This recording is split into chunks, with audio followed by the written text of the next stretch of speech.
Take it means yes. Leaf it means no. I have some statements I'm going to make. 3 of them. You ready, Rosie? Yes, sir. Anthony Stolarz will make more starts than Joseph Woll this season. Take it or leaf it. I'm going to leaf it. Not that he can't handle it. Not that if that happened, I don't think that we would be in good hands.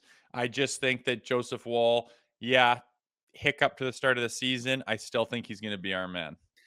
I'm going to go with take it. I hate to say that, but I think there's a bit of a track record developing here with Joseph Woll. And I think he's going to play clearly a bits and pieces this season, but I think they're going to be very careful with his deployment. And I do think Anthony Stolarz is capable of taking the ball and running with it as the number one guy. Like, I think he's ready for a career breakout. I understand his age and all that, but like, he's looked really solid early on.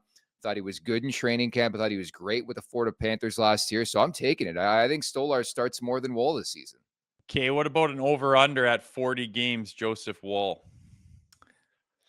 Under.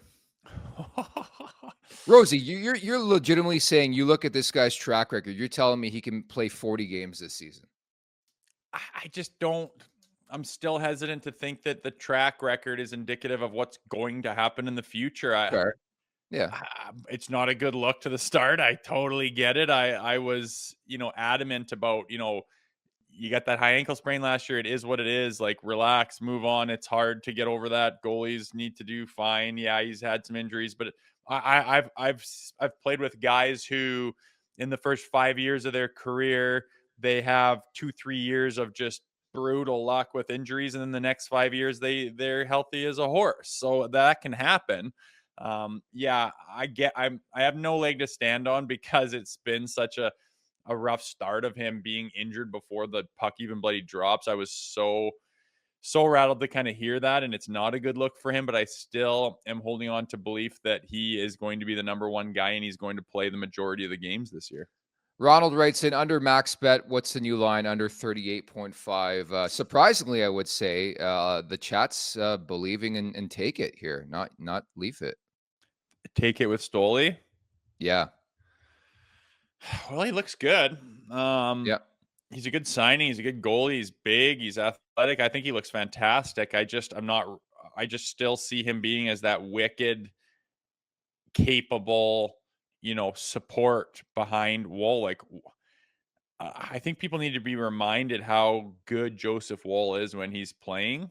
And I just want him to get some runway to actually put that down and be able to lean back on that and say, yeah, like, I'm getting some experience here. I am the guy. And obviously being healthy is like, it's such a tough job in general without having to battle through these injuries. I would love to see him get healthy and get, 30 games in a row where they're switch hitting the net fine, but he's not battling injuries. Like, let this guy get some momentum and let him cook a little bit, let him get a foundation of confidence, and let's see what he can do. Cause I think it's really good things if he can get there. And I'm not ready to, like, it seems like people have just written him off as this little, secondary, maybe once in a while if he's healthy. It's like, Jesus, he only missed the first couple games. Like, let's just chill and give him another chance to get healthy, whatever the hell's wrong with him. I mean, it sounds like he's close. I just want to see him in a game and give him time to get some runway. Doesn't sound like he's close. He's not even skating yet. Anyways, Austin Matthews will score less than 50 goals this season. Take it or leave it, Rosie. Less than 50. Oh, slow start. 69 last year. No, I think he'll get like 52 or 53 or something. I think he'll get over that, but I just don't think it needs to be that dramatic, crazy run that he went on last year. Just score at a nice, healthy 50-plus clip, and I think he'll get over 50. I'm with you. Leaf it for me too. I think Matthews is still going to get around 50 or 60 goals. Like, I was chuckling over the weekend. Habs fans already playing with Leafs fans. Somebody put out that Cole Caulfield's got 4 goals and Matthews has 0. It's like, okay, let's have a conversation in 2 weeks. How's that going to look, buddy? I don't know, but Caulfield seems to be scoring every time I look at the TV. And I guarantee you Austin Matthews will have more goals than Cole Caulfield this season.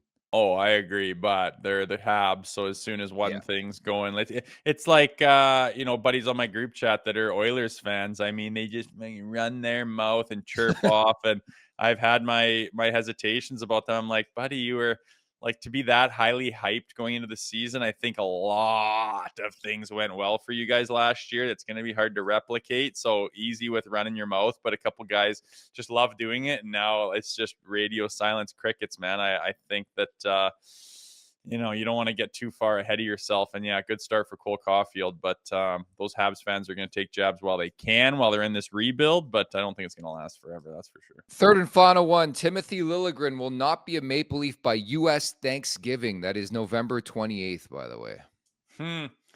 I think they're going to try to make that come to fruition. I think they're going to try. Take it or leaf it, Rosie. Oh God, I gotta be so technical. He's not gonna be a Leaf. Take it. I would like them to move him and open up that cap, and I would like that. I just have my wonders about who's going to jump on that contract and who has cap space and who wants him. The thing that's going for him is got decent amount of experience. He's still young enough to have a lot of great years ahead of him. Great is up to him. And he's a right-handed shooting defenseman, which seems like is always something people are looking for. I would just love to see who's willing to give anything up to take on that guy's contract, where he makes a few bucks for a guy that's not even in the lineup. 2-year deal, $3 million per season. I'm going to go with leaf it. We're talking November 28th as the deadline day for the sake of this show and this game. I think first and foremost, teams need to see Timothy Lilljegren. He's not even playing right now, although we're going to get to the lineup from practice. Looks like Lilljegren could draw in for a season debut on Wednesday against the LA Kings. I think this is going to play out for a couple months. Like you can never have enough depth on the blue line. I haven't been crazy about Connor Timmins' game. Like I think he's been okay. I think for me, there's still uncertainty as well when it comes to Yanni Hakanpää. So like, if you're the Leafs, I think you draw this out. I know there's going to be a numbers game at some point in time, but I envision this lasting a bit longer than people think here. Make sure to check out more of our content right here on the Leafs Nation YouTube page. We got long form interviews, we got clips, we got epic rants by Jay Rosehill. We simply have it all. And don't forget, you can find out much more at theleafsnation.com. Thanks so much for watching.